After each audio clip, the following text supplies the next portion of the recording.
Prieš kiekvieną seminarą viduje kirba smalsumas, kokiais savo energijos šaltiniais šiandien pasidalins seminaro dalyviai, o jų būna išties pačių įvairiausių.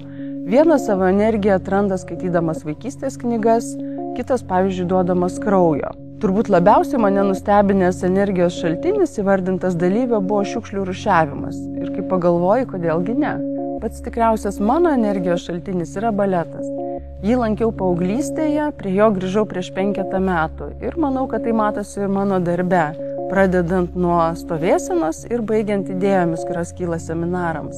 Balete, manau, telpa labai daug. Tai yra elegancija ir be galo graži muzika, atsipalaidavimas ir tuo pačiu susikaupimas, be galo gražus judesiai.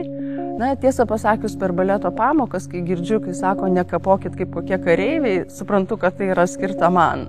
Toks jau mano būdas, tačiau jis netrukdo gauti energijos ir dalintis jas su vienmintėmis, su kuriamis mes kartu šokame. Ir kai 10 valandą vakaro grįžtu iš baleto pamokos tuščiomis miesto gatvėmis, jaučiuosi pavargusi fiziškai, bet tikrai pailsinusi protą, pasikrovusi emocinės ir dvasinės energijos. Ir čia turbūt kaip gamtoje, viena energijos forma papildo ir keičia viena kitą.